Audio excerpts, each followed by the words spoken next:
નમસ્કાર. ચાલો આજે ભારતની એક સાંસ્કૃતિક યાત્રા પર જઈએ. આપણે એ સમજવાની કોશિશ કરીશું કે કેવી રીતે અલગ-અલગ પ્રદેશોની પોતાની ખાસ ભાષા, રિવાજો અને તહેવારો ભેગા મળીને ભારતની એક અનોખી ઓળખ બનાવે છે. તો તૈયાર છો આ અદ્ભુત સફર માટે? ચાલો શરૂ કરીએ.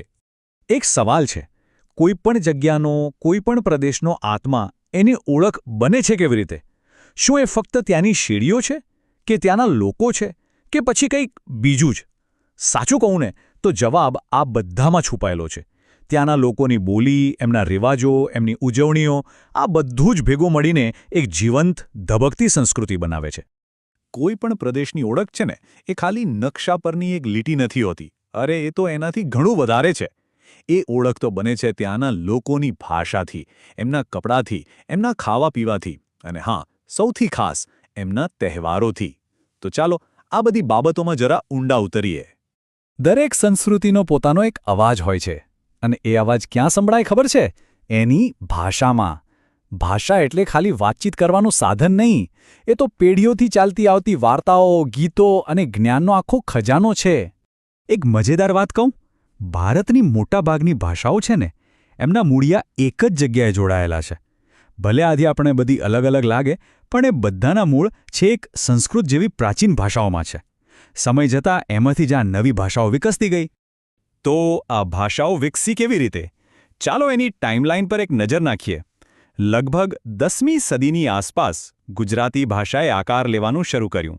અને પછી દક્ષિણમાં જુઓ તો 14મી સદીમાં મલયાલમ ભાષાએ લીલાતિલકમ જેવો અદ્ભુત વ્યાકરણ ગ્રંથ આપ્યો, જેણે એ ભાષાને એક નવી જ સાહિત્યિક ઓળખ આપી. અને આ ભાષાઓ ખાલી શબ્દોનો સમૂહ નથી, એમાં તો ભાવનાઓનો સાગર છુપાયેલો છે. ઉદાહરણ તરીકે આપણા આદિકવિ નરસિંહ મહેતાને જુઓ. એમના શબ્દો, આમાં ભક્તિની જે ઊંડાઈ છે, જે લાગણી છે, એ આજે પણ સીધી આપણા દિલને સ્પર્શી જાય છે, ખરું ને? સારું, તો હવે આપણી સફરનો રૂખ પૂર્વ ભારત તરફ કરીએ. એક એવી જગ્યા જ્યાં તહેવારોનો મતલબ જ થાય છે ભવ્યતા અને અતૂટ શ્રદ્ધા.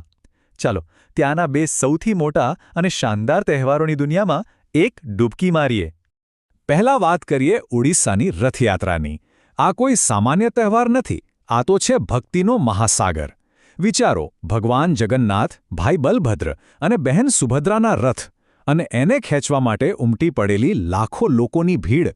આ દૃશ્ય જ આ તહેવારને જીવનભર ન ભૂલાય એવો બનાવી દે છે. આ જુઓ, પુરીની ગલીઓમાં એ દિવસે જે માહોલ હોય છે, એની તો કલ્પના જ કરવી મુશ્કેલ છે. હજારો લાખો લોકો એકસાથે, એક જ શ્રદ્ધા સાથે ભગવાન જગન્નાથ, બલભદ્ર અને સુભદ્રાના એ વિરાટ રથોને ખેંચી રહ્યા હોય છે. આ શ્રદ્ધા અને એકતાનું આનાથી મોટું જીવંત ઉદાહરણ બીજું કયું હોઈ શકે?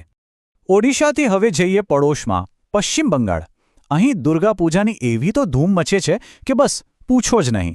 આ તહેવાર એટલે કળા, શક્તિ અને બુરાઈ પર અચ્છાઈની જીતનો એક ભવ્ય જશ્ન. દુર્ગા પૂજાની અસલી મજા અને સુંદરતા તો છે એના પંડાલોમાં. દરેક પંડાલ જાણે એક કલાકૃતિ હોય, અને અંદર બિરાજમાન દેવી દુર્ગાની મૂર્તિઓ. એ તો કળા અને શ્રદ્ધાનો એવો અદ્ભુત સમન્વય છે કે જેની પાછળ કલાકારોની મહિનાઓની મહેનત છુપાયેલી હોય છે.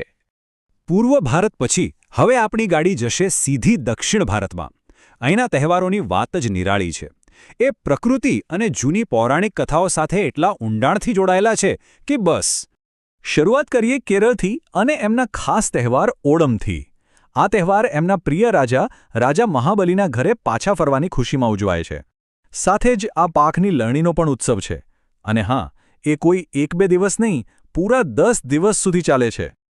અને જ્યારે ઓણમની વાત થતી હોય ત્યારે વલ્લમકાલી એટલે કે સ્નેક બોટ રેસને કેવી રીતે ભૂલી શકાય?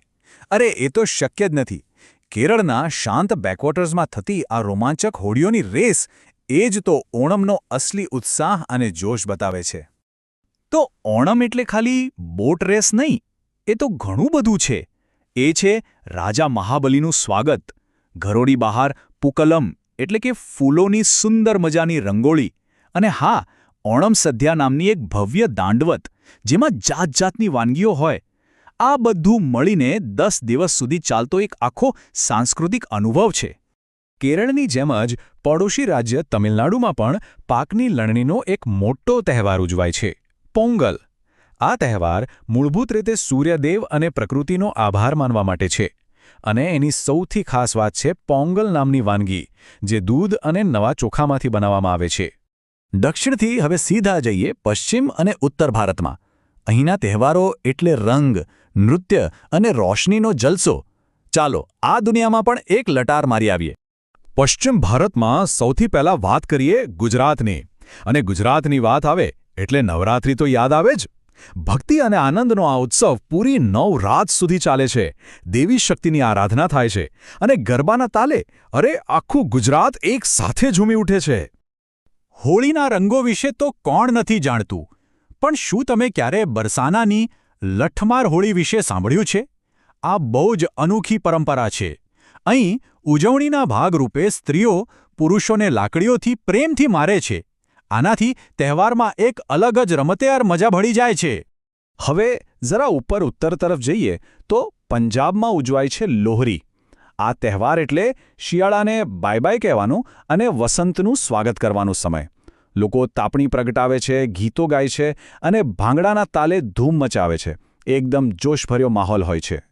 તો આપણે પૂર્વ, પશ્ચિમ, ઉત્તર, દક્ષિણ બધે ફરી લીધું. હવે આ સફરના અંતિમ પડાવ પર ચાલો એ જોઈએ કે કેવી રીતે જુદા જુદા ધર્મોના તહેવારો ભેગા મળીને ભારતની વિવિધતામાં એકતાની ઓળખને વધુ મજબૂત બનાવે છે. ભારતમાં એક જ સમયે તમને નાતાલની રોશની જોવા મળશે તો ઈદની મીઠાશ પણ ચાખવા મળશે. પારસી ભાઈ બહેનો પતેતીનો ઉત્સાહ મનાવતા હશે તો શિયા મુસ્લિમો દ્વારા મોહર્રમનો શોક પણ પૂરી શ્રદ્ધાથી મનાવવામાં આવતો હશે. આ તહેવારો ભલે ગમે તે ધર્મના હોય પણ છેવટે તો એ બધા આપણી ભારતીય સંસ્કૃતિનો જ એક અતૂટ હિસ્સો છે. ટૂંકમાં આખી વાતનો સાર એ જ છે કે ભારતની અસલી સુંદરતા એની વિવિધતામાં જ રહેલી છે. આટલી બધી અલગ અલગ ભાષાઓ, પરંપરાઓ અને તહેવારો આ બધું ભેગું મળીને એક એવી મજબૂત રાષ્ટ્રીય ઓળખ બનાવે છે જે રંગબેરંગી પણ છે અને એકજૂટ પણ છે. આપણી આ સફર અહીં પૂરી થાય છે. પણ જતાં જતાં એક સવાલ તમારા માટે છોડીને જાઉં છું. વિચારો કે તમે જ્યાં રહો છો એ વિસ્તારની સંસ્કૃતિને કઈ પરંપરાઓ સૌથી ખાસ બનાવે છે. એવી કઈ વાત છે જે તમને તમારી સ્થાનિક સંસ્કૃતિ પર ગર્વ કરાવે છે? જરા વિચારજો આના પર.